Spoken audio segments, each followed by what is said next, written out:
का दीवाना, दीवाना मैं तो दीवाना, भोले का दीवाना। ओम नमः शिवाय, ओम नमः शिवाय, ओम नमः शिवाय। कर्पूर गौरम करुणावतारम संसार सारम भुजगेन्द्रहारम सदा वसंतम हृदयारविंदे भवम भवानी सहितम नमामि। ओम नमः शिवाय, ओम नमः शिवाय, ओम नमः शिवाय। ये क्या, मैं अपना ध्यान भगवान शंकर के चरणों में लगा रहा था, एकाएक मेरी समाधि का भंग हो जाना, ये क्या कारण हो सकता है? अरे ये कौन कह रहा है, बलि पुत्र बारे सावधान। ये सावधान शब्द कैसा? अरे कौन माई का लाल ऐसा पैदा हो गया जो बारिश को सावधान कर रहा है? आज ये मेरा मन क्यों अचानक भूलोक में जाने को मचल रहा है? जो मेरे पिता बलि ने ये भूमि दान में दी थी, कौन कहता है कि सावधान हो जाओ? बाणासुर को सावधान करने वाला कौन? अरे ये कौन पैदा हो गया है जो बाणासुर को करता सावधान? अरे किसकी मैया ने ऐसा नाहर जाया है?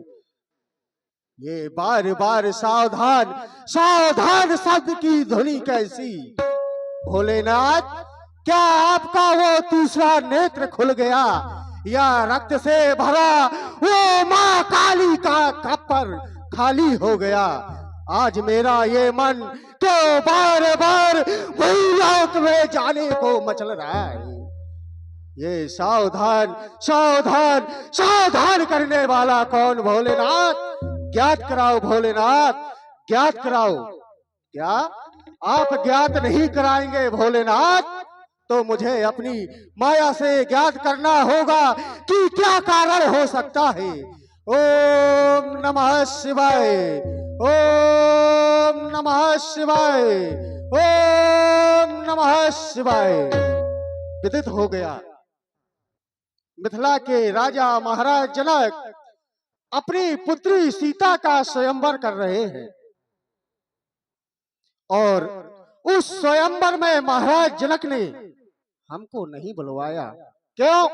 क्योंकि महाराज जनक और हम दोनों गुरु भाई हैं। अक्सर ऐसा ही होता है, जब एक पिता अपनी पुत्री का विवाह करता है तो अक्सर अपनों को ही भूल जाया करता है। पर ये आकाश मार्ग से कौन जा रहा है? अरे कौन जा रहा है? कह रहा है बारे सावधान। ओह, ये पुष्पक विमान पर कौन जा रहा है? ये पुष्पक विमान तो सिर्फ लंका के राजा रावण के पास है। लगता है कि ये निश्चित मिथिला जाएगा और वहां पर उपद्रव मचाएगा। लेकिन रावण, मैं तेरी मनमानी नहीं चलने दूंगा। यदि मैं वहां नहीं गया तो ये अनर्थ हो जाएगा। मत से मत वाला रावण मनमानी कर दिखलाएगा। पर ठहर जा, मैं तेरे पीछे ही आता हूं। लेकिन इसके पास है पुष्पक विमान, और ये पुष्पक विमान चलता है इसकी मन की गति से। ये मुझसे पहले पहुंच जाएगा, लेकिन मुझे इस लंकेश से पहले मिथिला पहुंचना होगा। लेकिन करूं क्या? याद आया, भगवान शंकर ने मुझे 60 गांठ की माला दी थी। कहा था बालेश, जब भी तुम इसको धारण करोगे, इसका सुमरन करोगे, तुम मनचाहे स्थान पर पहुंच जाओगे। आज मुझे भोलेनाथ की वो माला का स्मरण करना चाहिए और इस लंकेश से पहले मिथिला पहुंचना चाहिए। ओम नमः शिवाय, ओम नमः शिवाय, ओम नमः शिवाय। हे भगवान शंकर के आयुध बलि पुत्र बारेश का प्रणाम स्वीकार हो। सभा में उपस्थित सभी सभाजनों, महाराज जनक ने मुझको यहाँ की देख रेख के लिए रखा है, लेकिन मैं एक घोषणा कर रहा हूं कि देश देशांतर से आई हुए सभी राजा महाराजा मेरी एक घोषणा को आप सभी लोग कान खोल करके सुन ले। जिस राजा महाराजा ने आज मिथिला में उपद्रव मचाने की कोशिश की, वो बाड़ेस के हाथों से मारा जाएगा। यह मेरी घोषणा है। इसलिए सभी राजा सावधान हो जाए।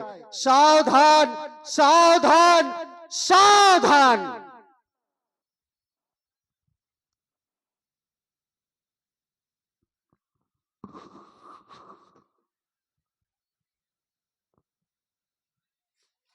देखा क्या कि सोन वेद पर स्थापित भूत भावन के पावन पिनाक को सूली पर चढ़ा दिया राजा जनक ने।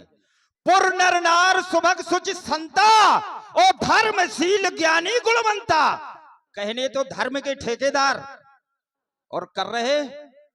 अरे जब मानव का हाहाकार था, जब मानव खून के आंसू रो रहे थे, तब किन्ने साथ दिया भूत भावन के पावन पिनाक को?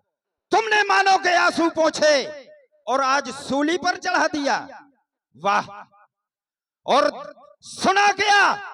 बोले बंदी बचन पर, सुनो सकल महिपाल, प्रण विदेह का। अरे जब प्रणय करना था तो फिर इसको सूली पर चढ़ाने की क्या आवश्यकता थी? अरे विवाह करना था तो विवाह करते, स्वयंवर करते, शर्त लगाने की क्या आवश्यकता? ये तो प्रतियोगिता है वीरों की।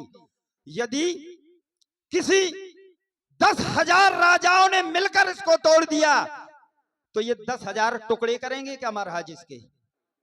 यदि मेरी इन समुचित बातों का यदि समुचित उत्तर नहीं मिला तो मैं यहां विध्वंस कर दूंगा, विध्वंस कर दूंगा। सावधान।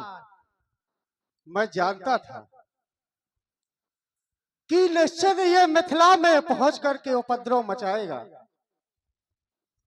कहा गया कि देखई यज्ञ निशाचर धावई। जहां पर भी शुभ कार्य होता है तो श्रीमान जी पहले पहुंच जाते हैं। आते ही जब मैं यहां पर आया था बहुत शांति थी, और जैसे ही श्रीमान जी का आगमन हुआ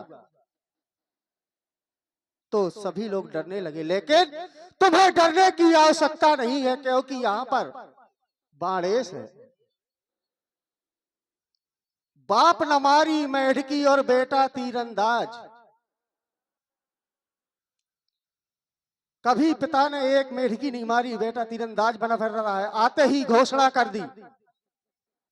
लेकिन इनसे मिलना चाहिए और इनके समुचित प्रश्नों का उत्तर देना चाहिए। कंचन नगरी के सम्राट वेदध्यायी कुलभूषण लंकेश जय शंकर की। भैरोचंद के वंशज सुबली पुत्र बाणासुर जय जय भोलेनाथ की, जय जय भोलेनाथ की। आपने ही आते ही घोषणा की कि महाराज जनक ने अशोकों को सूली पर लटका दिया, सूली पर रख दिया। लेकिन आपको मैं बता दूं कि यह विमल वेदिका पर रखा है, बलि वेदिका पर नहीं। आप आंख खोल करके देखिए कि ये धनुष कहां पर रखा है, विमल वेदिका पर। और रही बात सीता की, जब ये अजगो कोई साधारण नहीं असाधारण है, जो इसको तोड़ेगा वो कोई साधारण नहीं होगा, वो भी असाधारण होगा। और सीता तो क्या सीता फिर साधारण होगी? नहीं। लेकिन मुझे एक बात समझ में नहीं आ रही, आप इतने ज्ञानी हैं लेकिन आपको इस धनुष से, इस धनुष के टूटने से आपको दिक्कत क्या है? बस विश्राम। सुंदर, हमें धनुष के टूटने से ये आपत्ति है कि कभी कभी शस्त्र प्रभावशाली नहीं होता, कभी कभी व्यक्ति प्रभावशाली होता है। जब ये खून के आंसू रो रहे थे तब इन्होंने आंसू पोंछे इस समाज के, और आज अपने निजी स्वार्थ के लिए विश्व की धरोहर को, राजा को कोई अधिकार नहीं होता कि विश्व की धरोहर नष्ट कराए। ये समाज का अधिकार होता है, जो यहाँ का समाज का जो ठेकेदार है उसको अधिकार होता है, और ये समाज का ठेकेदार राजा जनक नहीं है।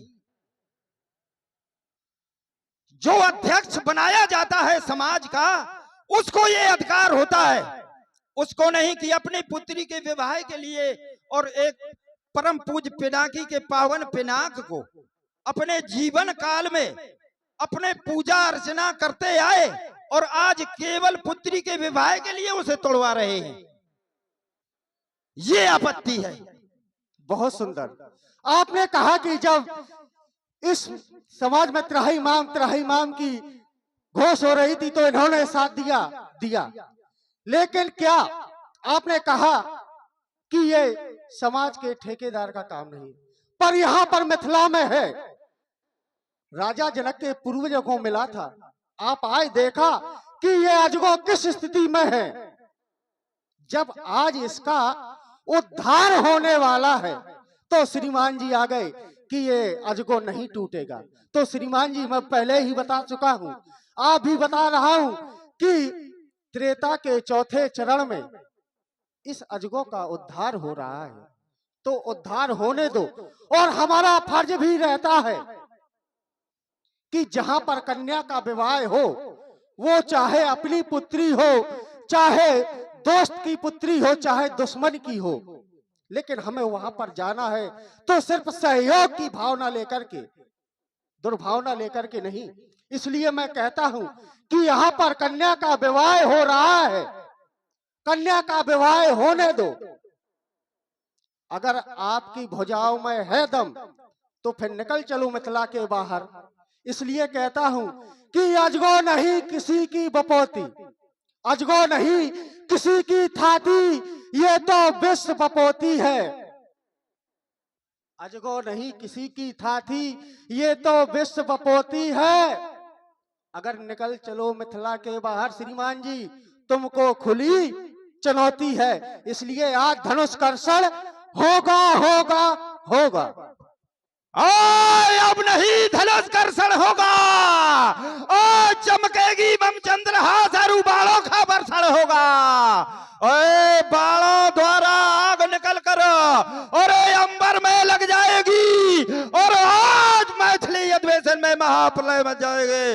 लोथों के लग जाए पहाड़ और सरता बह जाएगी, ओहो सोड़ेंगे बलि नंदन जब बात समझ में आएगी। प्राण बचाकर भगोबाण, और नहीं तो प्राणों का शोषण होगा। अब नहीं धनुष कर्षण होगा, आज धनुष कर्षण होगा। देखता हूं किसकी मैया ने दूध पिलाया है। अरे आज धनुष कर्षण होगा, ये वीरता दिखलाओगे तो तुम्हें खामोश कर देंगे, मारेंगे यही पटक पटक कर बेहोश कर देंगे। जो भरा है अहंकार सीने में उसको भी चकनाचूर कर देंगे। ओए तुमने तलवारें देखी हैं, तुमने तलवारें देखी हैं, उनके वार नहीं देखे। देखी तुमने बसंत ऋतु पतझड़ नहीं देखे। देखी तुमने शीतल किरणें धधकते अंगार नहीं देखे। और देखी तुमने तलवारें पर उनके वार नहीं देखे। अरे मैं ही आजाद, किसी का गुलाम नहीं, किसी की इज्जत और आबरू से मुझे काम नहीं। तक्षण लो जाम होगा, पानी का जाम नहीं। अगर लंकेश तुझे आज नहीं मारा तो बाणासुर मेरा नाम नहीं। इसलिए कहता हूं है भुजाओं में दम तो निकल चलो, कन्या का विवाह होने दो। हे अजगो, आज बलिपुत्र बालेश का अंतिम प्रणाम स्वीकार हो। सभा में उपस्थित सभी सभाजनों एक बार ऊंचे सुर में बोलो, बोलिए भूत भावन शंकर भगवान की। हे अजगौ अंतिम प्रणाम। निपदधीज की अस्थियां चाट है गौवन चाम। हे अजगौ अंतिम प्रणाम। एक बार बोलिए भूत भावन शंकर भगवान की। देखिए जय।